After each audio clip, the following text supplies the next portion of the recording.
I think multiple myeloma is a multi-clonal disease, and targeting with different mechanisms of action would allow us to get the best possible outcome for patients. So to your question about which exactly mechanism of action helped the most, the design of the study suggests that the addition of Isatuximab to VRd improves the outcomes, both in depth of response, but also in progression-free survival, and a good trend for overall survival at this point. So targeting the disease early on with different mechanism of actions might allow us to get to these responses and these long-term outcomes. The fact of the results of this study, the addition of Isatuximab to VRd in transplant-ineligible patients, I think it gives this patient population the opportunity, the option of considering this type of treatment. We were a little bit concerned about adding, especially for transplant-ineligible patients, but the results of the trial suggest that the benefit is there. We were actually surprised to see how long patients stayed in this treatment. As you say, the median duration of treatment for Isa-VRd was 53 months versus 31 months for VRd. We thankfully collected data for quality of life, and at least the primary endpoint for that assessment has been released as well at the presentation, but also in the manuscript, and there's no detriment in quality of life in that particular questionnaire. We also collected information about healthcare utilization, but we haven't analyzed the data yet. It is interesting to think that if you don't progress, you might not utilize some things. So we will try to evaluate in more detail those data in the near future. When we do subgroup analysis, generally the statistical idea is to understand if there is a consistent efficacy across different important subgroups.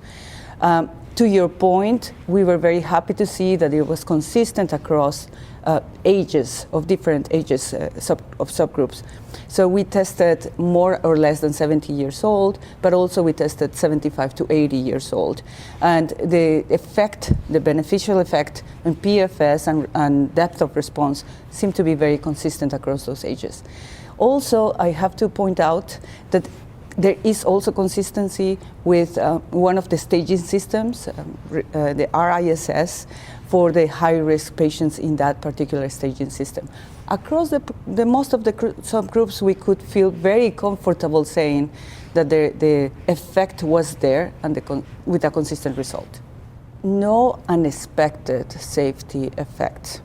It's good to see that the profile for VRd and then Isa-VRd is what we would have expected by including both in a regimen.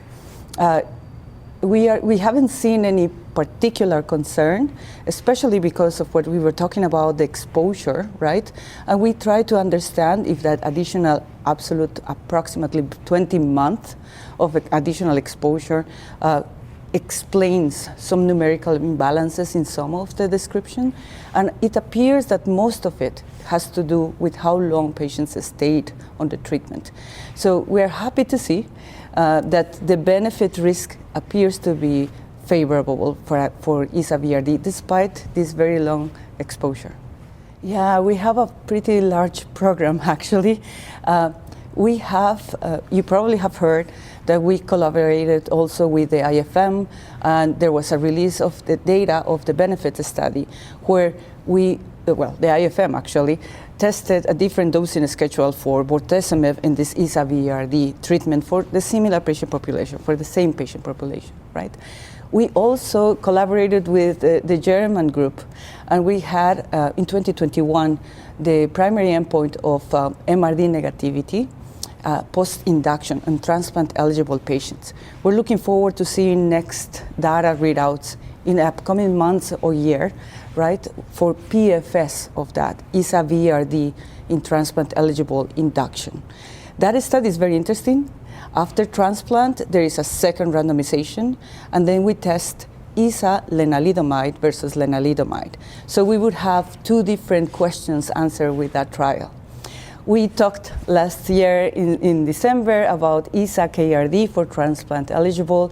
We are collaborating with EMN on that.